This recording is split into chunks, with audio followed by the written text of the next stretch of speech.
अस्सलाम वालेकुम। आपने एक प्रॉपर्टी खरीदी थी 3-4 साल पहले, आज आपने उसको सेल कर दिया और उसकी सेल के ऊपर आपको फायदा हुआ यानी मुनाफा हुआ है, तो आप उसको इनकम टैक्स रिटर्न में कैसे रिकॉर्ड करेंगे, कैसे डिक्लेयर करेंगे, कैसे रिपोर्ट करेंगे? आज हम समझेंगे उसको।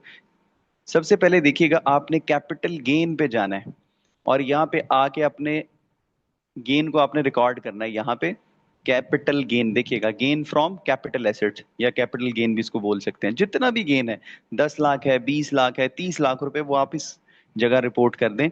मैं एज्यूम कर रहा हूँ 20 लाख रुपए का हमें मुनाफा हुआ है, फायदा हुआ है, वो हम यहाँ पे रिपोर्ट करेंगे और फिर फाइनल और फिक्स में भी लिखेंगे, क्योंकि इसके ऊपर नॉर्मल टैक्स रेट नहीं लगता, इसके ऊपर स्लैब रेट्स नहीं लगते, इसके अलग से रेट्स मौजूद हैं। ये सब्जेक्ट टू फिक्स्ड और फाइनल टैक्स है। कैलकुलेट करें। जब आप कैलकुलेट करेंगे तो आपको अंदाजा होगा कि यहाँ पे तो कोई टैक्स नहीं वो कैलकुलेट कर रहा, कंप्यूट कर ही नहीं रहा, कोई टैक्स नहीं हमें नजर आ रहा। ये देखें, गेन का तो पता चल गया, लेकिन कोई टैक्स नहीं हमें नजर आ रहा, वो कोई हमें चालान बनाने के लिए नहीं कह रहा। तो फिर इसका क्या करें? इसके लिए हमें थोड़ा सा एक्सेल की तरफ जाके समझना पड़ेगा। एक प्रॉपर्टी अगर 1 जुलाई 2024 से पहले खरीदी गई, उसके टैक्स रेट मुख्तलिफ हैं। अगर 1 जुलाई 2024 या उसके बाद खरीदी गई तो फिर उसके टैक्स रेट्स मुख्तलिफ हैं। हम पहले इसको जरा स्टडी कर लेते हैं, इसको समझ लेते हैं, क्योंकि ये स्ट्रेट फॉरवर्ड है, ये थोड़ा सा टेक्निकल है। और ज्यादा प्रॉपर्टीज अभी जो लोगों ने बेची हैं रिसेंटली टैक्स ईयर 2025 में, वो वही प्रॉपर्टीज हैं जिनको 2-3-4 साल हो गए हैं खरीदे हुए। तो इसको पहले समझ लेते हैं इंशाल्लाह, फिर आखिरी 2 मिनट में हम इस पे बात करेंगे। मैं कोशिश करता होता हूँ वीडियो ज्यादा लंबी ना करूं, मेरी वीडियो मैक्सिमम आपको 10-12 मिनट की देखने को मिलती है। इंशाल्लाह यहाँ पे घंटों वाली बात नहीं होगी, बहुत लिमिटेड टाइम में आपको बड़े अच्छे तरीके से समझाया जाएगा। अब ये प्रॉपर्टी का हम एजम्पशन ले रहे हैं कि प्रॉपर्टी परचेज की गई 4.5 साल पहले, कितने की? 5.7 मिलियन की, 57 लाख रुपए की। और उसको हमने बेच दिया 77 लाख रुपए का, टैक्स ईयर 2025 में। हमने कितने का बेचा? 77 लाख। तो सेल्स प्राइस में से हम परचेज प्राइस अगर माइनस कर दें किसी भी चीज की, एक चीज हमने 100 रुपए की खरीदी, 120 की बेच दी, कितना मुनाफा हुआ, कितना प्रॉफिट हुआ, आप सब बता सकते हैं। इसी तरह यहाँ पे कैलकुलेट कर लेंगे। तो इसमें मुनाफा या फायदा या गेन जो हुआ हमें, वो 20 लाख रुपए का। और याद रखिएगा कि गेन उस वक्त तक रिपोर्ट नहीं हो सकता जब तक आप इनकम टैक्स रिटर्न फाइल ना करें, और ना ही उसका टैक्स कैलकुलेट हो सकता है। ये जो 236C आपका कटता है जिस वक्त आप प्रॉपर्टी बेच रहे होते हैं, ये क्या होता है? ये आपका ट्रांजैक्शन टैक्स होता है, जो कि प्रॉपर्टी की सेल्स प्राइस के ऊपर लगता है। इवन आपको नुकसान भी हो जाए, खसारा भी हो जाए, घाटा भी हो, लॉस भी हो, तो फिर भी लगेगा। गेन टैक्स कब लगता है? जब फायदा हो, मुनाफा हो। तो मिक्स ना किया करें, कंफ्यूज ना हुआ करें, 236C अलग चीज है, गेन टैक्स अलग चीज है। इसके ऊपर कैपिटल गेन टैक्स कैलकुलेट करते हैं। कौन सा रेट लें? जो प्रॉपर्टी आपने 2024 यानी 1 जुलाई 2024 के बाद खरीदी है ना, उसके ऊपर तो सीधा सीधा रेट है 15% का। लेकिन इससे पहले वाली जो प्रॉपर्टी है उसका रेट मुख्तलिफ है, उसमें सिनेरियो के हिसाब से रेट चेंज होता है। कैसे? आइए जरा देखते हैं। अगर आपके पास प्लॉट और फाइल्स हैं, फिर उनका होल्डिंग पीरियड देखा जाता है कि कितना अरसा आपने प्रॉपर्टी को अपने पोजेशन में रखा है, अपने कब्जे में रखा है। 1 साल, 2 साल, 3 साल, देखें चेंज होता जा रहा है रेट। अगर 15% कब लगेगा? जब आपने 1 साल के अंदर अंदर उसको सेल कर दिया। अगर आपने 1.5 पौने 2 साल वेट किया फिर प्रॉपर्टी को सेल किया, तो रेट लगेगा 12.5%। इस तरह जितना आपका इंतजार लंबा होता जाएगा, प्रॉपर्टी के ऊपर टैक्स रेट उतना कम होता चला जाएगा। ग्रेजुअली 6 साल के बाद कोई टैक्स नहीं लगेगा। अगर आप कोई प्लॉट बेच रहे हैं और 6 साल तक आपने इंतजार किया है, 7वें साल में आपने सेल किया, तो 7th ईयर में सेल करने वाले के ऊपर कोई कैपिटल गेन टैक्स किसी किस्म का नहीं होगा। और इसके बाद है हमारे पास हाउस और बिल्ट अप प्रॉपर्टीज, यानी घर या वो प्रॉपर्टीज जिनके ऊपर कंस्ट्रक्शन हुई हुई है। तो इसमें क्या है? ये 4 साल बाद एग्जेम्प्ट हो जाएगी। ये टैक्स फ्री कब होगी? 4 साल बाद। इसमें भी यही है कि पहले साल में 15% टैक्स है, दूसरे साल में 10%, फिर 7.5% और फिर 5%। इसी तरह आगे अपार्टमेंट्स और हाई राइज का है, वो 2 साल बाद एग्जेम्प्ट हो जाते हैं। तो हम बेस बना लेते हैं फिलहाल प्लॉट या फाइल्स को, ठीक है, प्लॉट को बेस बनाते हैं। और 4.5 साल यहाँ पे फॉल कर रहा है, देखिएगा 4.5 साल यहाँ पे। हमारा रेट आ गया 5%। यहाँ पे देखिएगा, इसके ऊपर आप 5% कैलकुलेट कर लें। तो आपका टैक्स बन रहा है 1 लाख रुपए। 1 लाख रुपए जो आपने पे करना है। अब बारी आती है एडवांस टैक्स की या विदहोल्डिंग टैक्स की, जो कि अंडर सेक्शन 236C आपका डिडक्ट होता है। वो लोग यूजुअली लोअर वैल्यू पे, डीसी वैल्यू पे या किसी और वैल्यू पे पे करते हैं, जो कि काफी कम होता है। अगर वो एग्जैक्टली मार्केट प्राइस पे किया जाए तो फिर वो ज्यादा होता है। तो हम इसके ऊपर अगर एज्यूम करें और फाइलर का रेट जो है वो 3% 2025 में, तो ये टैक्स थोड़ा सा ज्यादा आ जाएगा। देखिए 2,31,000 आया। अगर ये डीसी वगैरह पे कैलकुलेट किया जाए तो मेरा ख्याल है मैक्सिमम ये 1 लाख 1.25 लाख रुपए, शायद इससे भी कम आएगा। मेरा ख्याल है 60-70 हज़ार रुपए आएगा। तो जितना भी आपका टैक्स डिडक्ट हुआ है अंडर सेक्शन 236C, वो आप माइनस कर दें, वो यहाँ से एडजस्ट हो जाएगा। उसके बाद जो डिफरेंस आएगा वो टैक्स पेएबल होगा। क्या होगा? टैक्स पेएबल, जिसको आप एडमिटेड इनकम टैक्स भी बोलते हैं। 30,000 रुपीज ये आपने जमा करवाना है। ये आपकी जिम्मेदारी बन रही थी, आपकी लाइबिलिटी बन रही थी, ये आपने ऑलरेडी कटवाया हुआ था, ऑलरेडी पे किया हुआ था। मजीद जो डिफरेंस निकल रहा है वो आपने पे करना है। अब इसको हम समझते हैं अपनी टैक्स रिटर्न में। आइए, गेन तो आपने रिपोर्ट कर दिया था, लेकिन आपने देखा उसके ऊपर कोई टैक्स कैलकुलेट नहीं हो रहा। जरा एक दफा दोबारा देख लीजिए। हमने यहाँ पे अपना टैक्स, वो जो है कैपिटल गेन, वो रिपोर्ट किया, लेकिन कोई टैक्स कैलकुलेट नहीं हुआ। तो इसके लिए क्या करना पड़ेगा? इसके लिए जाना पड़ेगा टैक्स चार्जेबल और पेमेंट्स पे। यहाँ फाइनल और फिक्स टैक्स, ये आपको एक ऑप्शन नजर आ रहा है, इसके ऊपर क्लिक करें।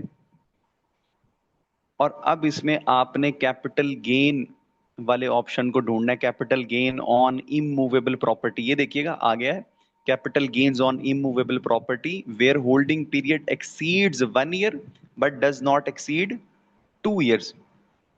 इस तरह इससे नीचे ऊपर आपको डिफरेंट ऑप्शन नजर आएंगे।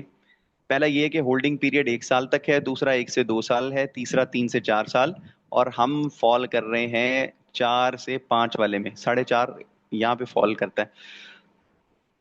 प्लस का आइकन।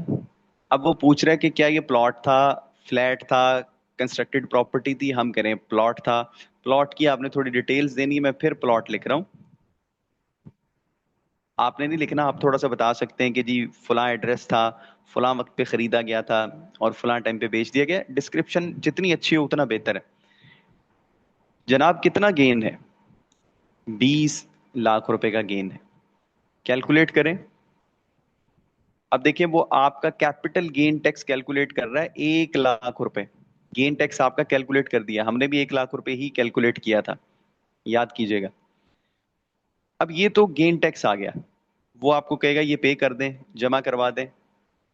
इसका वो चालान जनरेट कर रहा होगा। देखें, वो कह रहा है कि भाई इसका चालान बनाए और जमा करवा दें, लेकिन याद करें आपने 236C भी पे किया हुआ है, वो एडजस्टेबल है, उसको एडजस्ट कर दें। 236C, थोड़ा सा मजीद नीचे आएंगे, काफी दूर है आज तो। चले जी, आ गया है 236। ये देखिएगा, tax deducted under section 236C where property purchase prior to current tax year. Current tax year में हमने प्रॉपर्टी नहीं परचेज की, हमें तो 4.5 साल हो गए। तो आप यहाँ पे रिपोर्ट करेंगे, यहाँ पे बताएंगे कि जनाब टैक्स कितना कलेक्ट या डिडक्ट हुआ है। टैक्स हुआ है जी 70,000 रुपीज, 70 हज़ार रुपए। अब जो डिफरेंस आएगा दोनों का, वो आपको जमा करवाना है। कंप्यूटेशंस पे आएंगे, ये देखें, ये आपका विदहोल्डिंग टैक्स है। आपने जो जमा करवाना था वो था 1 लाख रुपया। अब जो डिफरेंस आ रहा है वो 30 हज़ार रुपए का। 30,000 रुपीज आपने पे करने, और यही एग्जैक्टली exactly काम हमने किया था। देखें, 7.7 मिलियन की सेल्स प्राइस थी, परचेज प्राइस हमारी 5.7 मिलियन की है, और इसके ऊपर जो गेन आया वो 2 मिलियन का। गेन के ऊपर 5% के अकॉर्डिंग टैक्स कैलकुलेट हुआ 1 लाख रुपए। जो एडवांस टैक्स था या विद होल्डिंग टैक्स था अंडर सेक्शन 236C, वो 70,000। और जो डिफरेंस आ रहा है वो आप जमा करवा दें 30,000 रुपीज का।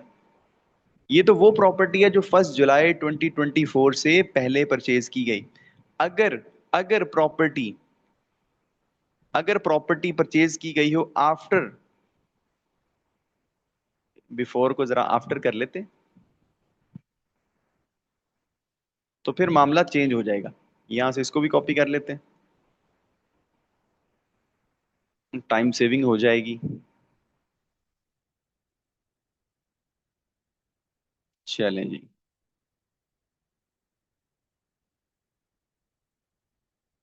अब इसमें हम वैल्यूज को थोड़ा सा, चले वैल्यूज वही रख लेते हैं, कोई बात नहीं, कोई बात नहीं, वही रख लेते हैं।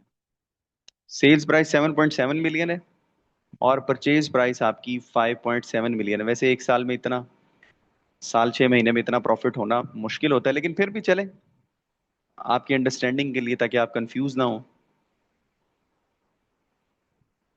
20 लाख रुपए, इसके ऊपर जो रेट लगेगा ना, वो 15% का लगेगा।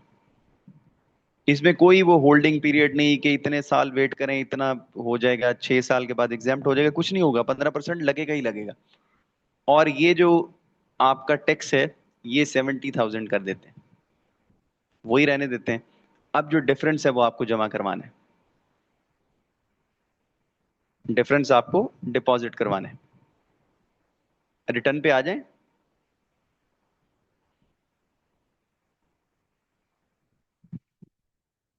कैपिटल गेन में उसको रिपोर्ट कर दें। ठीक है, वो 2 मिलियन है, 2 मिलियन ही रहने दें। अब असल जो गेम स्टार्ट होगी वो यहां से है, फिक्स्ड और फाइनल से। यहां पे क्योंकि आपका जो है वो साल एक से ज्यादा नहीं गुजरा, 1 जुलाई 24 के बाद आपने प्रॉपर्टी परचेज की और 30 जून से पहले पहले बेच दी। क्योंकि हम जो रिटर्न कर रहे हैं ना, उसका पीरियड कब खत्म हो रहा है, 30 जून 2025। तो एक साल से पहले पहले आपने प्रॉपर्टी सेल कर दी, यानी आपका होल्डिंग पीरियड एक साल से कम है। तो जब आपका होल्डिंग पीरियड एक साल से कम है, फिर आपने क्या करना है, आपने अलग ऑप्शन सेलेक्ट करना है, ये वाला, capital gains on immovable property where holding period does not exceed 1 year. वही काम करें, प्लॉट सिलेक्ट करें, टाइम सेव करें, और फिर प्लॉट ही लिख दें। आपने ऐसा नहीं करना, मैं सिर्फ समझाने के लिए कर रहा हूं। गेन कितना है, 2 मिलियन।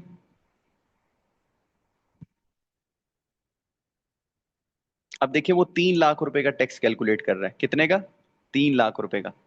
इसके बाद क्या काम करना है आपको, जो एडजस्टेबल टैक्स है अंडर सेक्शन 236C, वो भी लिखना है।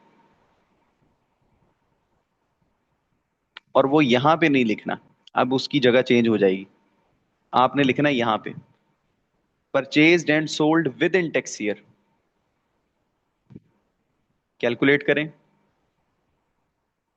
कंप्यूट करें, और अभी आपको नजर आएगा कि आपका जो टैक्स चार्जेबल है वो 3 लाख रुपए, 3 लाख रुपए, और 70,000 आपका विद होल्डिंग टैक्स था, जो कि मिनिमम हो चुका है, और डिफरेंस जो है वो आपने पे करना है। ये है वो काम जो करने का है।